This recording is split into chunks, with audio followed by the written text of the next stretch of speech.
Muy bien, María, a lo largo de nuestros programas siempre explicamos que la Argentina es un país muy difícil de explicar para quienes no son argentinos. Tantas crisis, tantos cambios, qué es el peronismo, etcétera. Una de las personas que tiene la dificultad o la tarea difícil de explicar a Argentina son los embajadores argentinos, particularmente el embajador en Washington. Jorge Argüello es justamente el embajador de Argentina ante los Estados Unidos. Jorge, gracias por venir. Buenas noches. Un gusto Además estar con ustedes. Gracias. Además es un dirigente del peronismo de muchísimos años, con una amistad con el presidente de la Nación, Alberto Fernández, de muchísimos años también. Exactamente. Jorge, a ver, primera pregunta. Hace unas semanas había una ministra de Economía, Silvia Batakis, en la Argentina, que viajó de urgencia a Estados Unidos para presentarse. Y usted le presentó a la directora general del Fondo Monetario Internacional, a Kristalina Georgieva. Usted le presentó a David Lipton, un hombre de máxima jerarquía del Departamento norteamericano. Y frente a ellas, ella dijo: soy la nueva ministra de Economía, tengo el apoyo de toda la coalición que gobierna la Argentina. Volvió y en el viaje de vuelta, después que se escucharon, la renunciaron, se fue. En tiempo récord, duró 3 semanas más o menos su gestión. ¿Con qué cara al día siguiente usted va a hablar con David Lipton o a hablar con Kristalina Georgieva y le explica: tenemos otro ministro de Economía, esta que apoyaba a toda la coalición no era verdad? ¿Cómo le creen después de eso? A ver, yo les diría en primer lugar que estas cosas pasan. Yo soy embajador en los Estados Unidos ahora, pero antes fui embajador en Portugal. O sea, fui embajador en un país que tiene un sistema parlamentario, en donde no solamente los ministros de Economía, sino los primeros ministros de la noche a la mañana dejan de serlo porque cambian las circunstancias políticas. Obviamente en Washington entienden que en la Argentina gobierna una coalición de unos 14, 15 partidos políticos. Y esto supone la construcción de consensos internos permanentes dentro de la coalición. Hubo un consenso y Batakis se presentó bien en los Estados Unidos. Ella dijo: yo vengo con el mandato de las 3 principales fuerzas que conforman la alianza.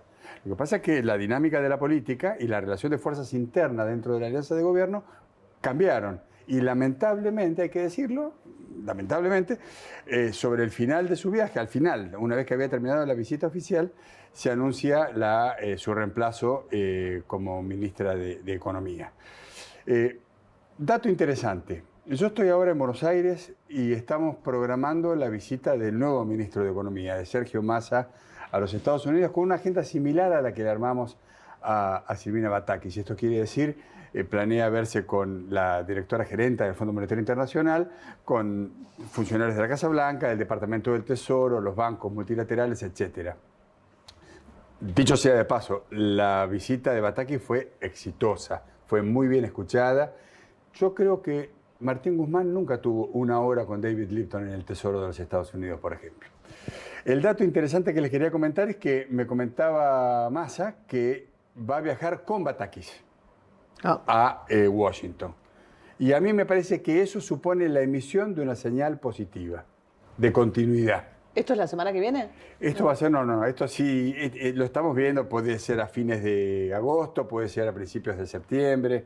Ahora, con Batakis la pregunta en ese momento, que me imagino que es incluso casi la obsesión principal de ciertos circuitos de poder, incluso en Estados Unidos, de los que les importa a Argentina y América Latina, era si dentro de la relación de fuerzas de la coalición, Cristina Fernández de Kirchner había adoptado más poder y Batakis significaba que iba a girar hacia algo que ellos miran con mucho mayor desconfianza, la política económica argentina, ¿no?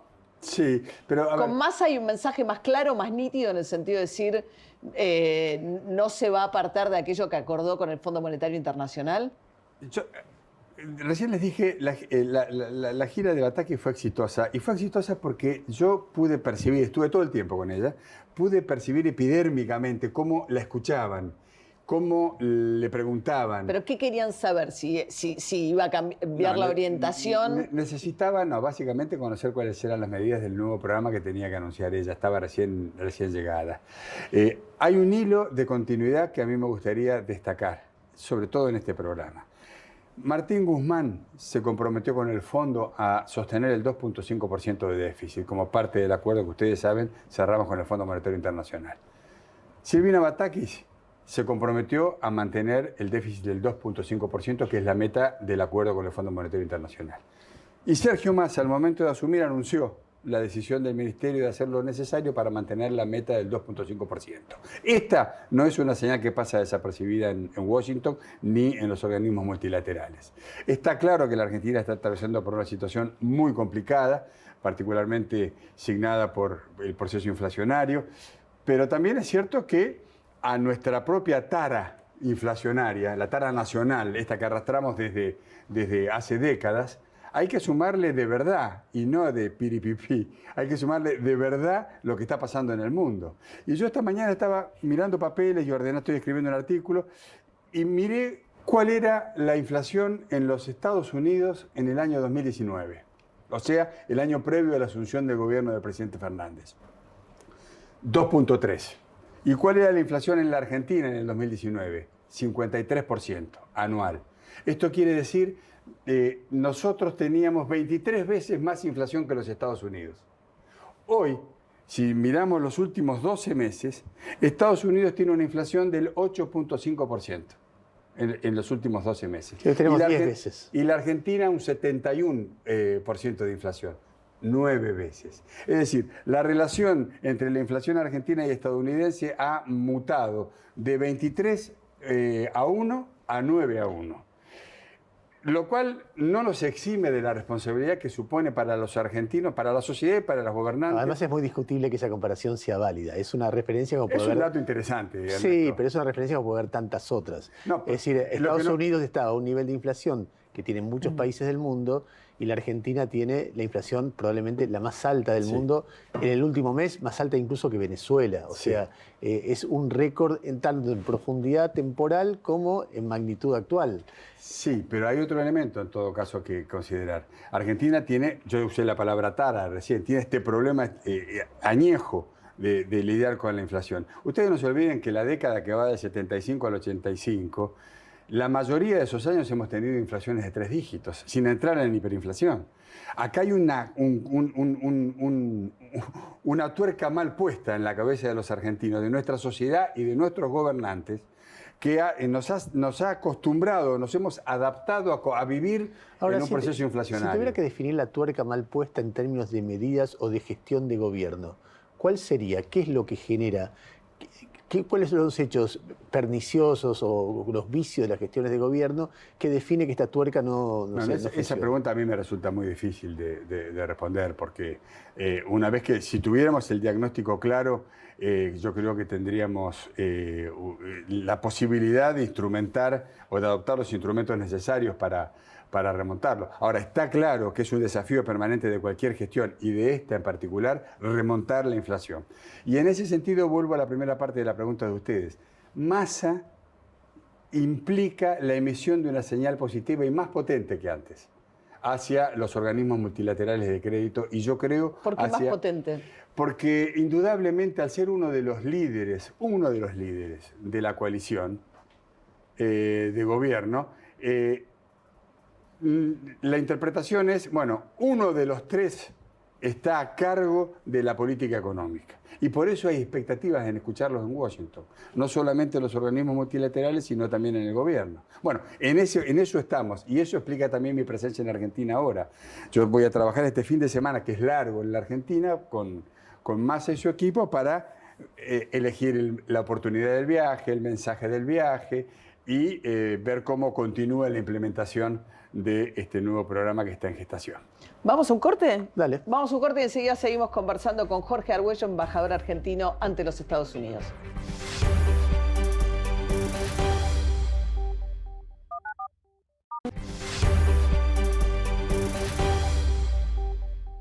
Bueno, seguimos conversando con Jorge Argüello, embajador argentino ante los Estados Unidos, y dentro de estas señales que da la coalición de gobierno hacia afuera, una de las preguntas que uno se hace viendo el comportamiento de la política exterior argentina también es que parece un poco errática, ¿no? Sergio Massa ahora es un hombre que decididamente, por ejemplo, tiene críticas a Venezuela, al régimen de Nicolás Maduro. Sin embargo, va de embajador a Venezuela, a Caracas, Oscar Laborde, un hombre que simpatiza con el régimen de Maduro. La Argentina tiene un posicionamiento hoy de tratar de acercarse a Estados Unidos, que es la máxima marca por ahí de Sergio Massa también en materia política exterior, y resulta que sale el embajador argentino ante China y dice que fue absolutamente imprudente la visita de Nancy Pelosi a Taiwán. No se entiende mucho. A ver, es un episodio que no ha suscitado ningún tipo de pedido de aclaración, en primer lugar. El episodio de Vaca Narvaja, las episodio, declaraciones de Vaca episodio del Narvaja. embajador Vaca Narvaja. Y me parece que la respuesta la dio el canciller Cafiero. Cafiero dijo, no corresponde que los embajadores se pronuncien respecto de las relaciones entre otros terceros ¿Por qué países. se pronuncian tanto? Y quedó ahí, y el tema quedó ahí. No, somos muchos embajadores y la inmensa mayoría no nos pronunciamos tanto. No, yo diría que es un episodio que no interfiere para nada en el sistema de relaciones. Seguimos trabajando en la planificación de la nueva fecha de la visita del presidente Fernández a la Casa Blanca. Como ustedes saben, estaba programada para el 26 de julio. El contagio del presidente Biden determinó la postergación de la visita. La decisión de la Casa Blanca es recibirla lo antes posible. Ya está dado de alta Biden, de manera tal que yo creo que en pocas semanas vamos a tener una novedad. Y esa visita va a marcar un hito, va a ser un punto de inflexión en la relación bilateral. ¿Por qué? Porque nosotros estamos tratando de profundizar la relación bilateral. Esto quiere decir, por ejemplo, en materia comercial tenemos un déficit de casi $1.000 millones por año. Con China tenemos 12. Pero acá tenemos 1.000 y queremos remontar ese déficit. Y para eso estamos trabajando con misiones comerciales, y la visita del presidente de alguna manera va a plantear estos temas y nos va a ordenar en un nuevo plan de acción que yo creo que va a potenciar la relación bilateral. Jorge, abundando con algo que recién planteaba María, usted argumenta que es necesario profundizar la relación bilateral con Estados Unidos, y yo imagino que cuando Alberto Fernández va a Washington, en el Departamento de Estado del gobierno norteamericano, se pone a ver quién es el presidente y aparece una declaración que fue impresionante, que es 2 semanas antes de la invasión de Putin a Ucrania, o de Rusia a Ucrania. Él se encuentra con Putin y dice: queremos que la Argentina sea la puerta de entrada de Rusia a América Latina. Ya al límite ya estaba, había desplegado fuerzas militares en la frontera, etcétera. ¿Y eso cómo se explica? Porque no es un embajador, es un presidente. En realidad, la mayoría de los líderes del mundo, 2 semanas antes de la invasión rusa, y lo digo con todas las letras, de la invasión rusa a Ucrania, pensaban que no se iba a verificar. Yo acá tengo que ser honesto y decir, solamente el gobierno de los Estados Unidos afirmaba, durante meses afirmaron que los actos eran actos preparatorios para una invasión. El resto de los líderes europeos, africanos, asiáticos, descreía de esa posibilidad y creían que era simplemente un amague para mejorar la posición relativa en lo que se refiere a la incorporación de Ucrania a la OTAN. Bueno, la invasión se produjo. ¿Afectó eso, esas declaraciones o esa visita, afectó la relación bilateral? No. ¿Pero no afecta que cualquier cosa que pueda decir Fernández puede ser menos creíble? Si yo tengo que decirle qué pasó después, tengo que decirles que no. No, porque después de eso, un día, hace algunas semanas, el presidente Biden pidió hablar con la Casa Rosada. Cuando lo comunicaron con la Casa Rosada, pidió hablar con el presidente Alberto Fernández y le dijo: Fernández, usted y yo, que tenemos visiones parecidas y preocupaciones parecidas respecto de la agenda global, tenemos que hablar. Yo no sé si usted va a ir, le dijo, a la Cumbre de las Américas, porque todavía en esa semana Fernández no había confirmado. Pero si usted va, no vamos a tener oportunidad para hablar de estos temas. Crisis energética, crisis alimentaria, derechos humanos. Entonces le dijo: independientemente de la Cumbre de las Américas, yo lo quiero invitar a que venga a la Casa Blanca y quiero que pasemos horas trabajando sobre esta agenda. Era cuando se le estaba vaciando la cumbre a Biden y necesitaba que no se le bajaran más presidentes. Pero esa conversación no terminó con ¿No? una confirmación de Fernández de voy a la cumbre. Pero Fernández fue a la cumbre, perdóname, Sí. María, y con esto redondeo. Fernández va a la cumbre cuando consigue el consenso de todos los actores latinoamericanos respecto de la conveniencia de estar él presente en la Cumbre de las Américas. Tema China, digamos, ¿cuánto hay evidentemente una preocupación de Estados Unidos, o por lo menos de esta administración demócrata de Estados Unidos, del crecimiento de la influencia china en América Latina? Y con Argentina puntualmente hay algo que Estados Unidos quisiera que no ocurra, objeta, no sé cómo ponerlo, que tiene que ver con la central nuclear con financiamiento chino. ¿Cuánto está en agenda eso? Si hablamos de política internacional, yo diría que la principal relación bilateral del planeta es la que definen Beijing y Washington. A partir de esa definición se ordena el resto del tablero mundial, en donde las dos partes compiten por acrecentar su presencia en las distintas zonas o regiones del globo. América Latina es una de esas zonas donde esta competencia se da. Entonces, había una preocupación en Estados Unidos, que inclusive la generala Richardson, cuando visitó nuestro país hace algunas semanas... La jefa del Comando Sur. La jefa del Comando Sur de los Estados Unidos, que tenía que ver con lo que ellos llaman o llamaban la base china en Neuquén. Yo quiero contarles algo que no se ha publicado. Hace meses, cuando yo recibo de distintos lugares de la administración del gobierno norteamericano la preocupación de la base china, hice algo concreto. Viajé a Buenos Aires, hablé con el ministro de Ciencia y Tecnología, con Daniel Filmus, y me hice invitar a visitar la base. Entonces pasé un día completo en la base. ¿Y qué Abrí todas las puertas de la base. Abrí todos los anaqueles. Hice todas las preguntas que quise. Y entonces me di cuenta y me convencí que eso no es una base. Eso es un centro de observación del espacio profundo. Igual, no parecido, igual al que la Unión Europea construyó en Malargüe, provincia de Mendoza. ¿Y por qué están ahí? Porque para poder, por ejemplo, llegar al lado oculto de la Luna, los chinos necesitan, y los americanos y cualquiera, 3 posiciones distintas diseminadas en distintos hemisferios para no perder la conexión. Estados Unidos tiene la base de observación del espacio profundo en Australia. No la tiene en Oceanía. En cambio, la Unión Europea la tiene en la Patagonia, en Mendoza. Y los chinos la tienen, en acuerdo con el gobierno argentino, la tienen en Neuquén. ¿Y cuál fue mi sorpresa cuando entré? ¿Saben cuál es la principal foto que uno ve en la entrada a la base? Una foto de Xi Jinping con el presidente Macri.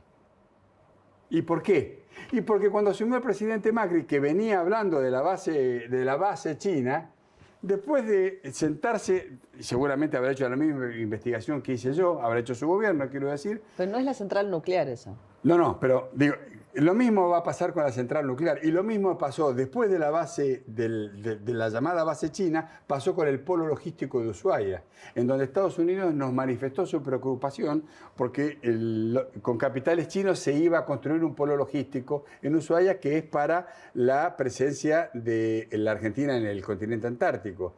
Y el presidente Fernández, en un almuerzo en Olivos en el cual yo estuve, le dijo a Jake Sullivan, probablemente el hombre más importante de la administración americana después de Biden, es el titular del National Security Council, del Consejo Nacional de Seguridad, perdón, le dijo, ese polo logístico lo va a hacer Argentina con presupuesto propio. No vamos a tener dinero ni de los chinos, ni de los europeos, ni de los americanos. Va a estar en nuestro presupuesto. Y estuvo en el presupuesto abortado, en el que no salió. Y va a estar en el presupuesto que viene, que habrá de presentarse antes del 15 de septiembre. Jorge, yo tengo una última pregunta de mi parte. Por favor. Volviendo al comienzo, a explicar la Argentina. Alguien desde afuera podría decir, Argentina tiene 2 peculiaridades, la inflación permanente y el peronismo. Sí. ¿Usted ve algún vínculo entre el peronismo y la inflación? No.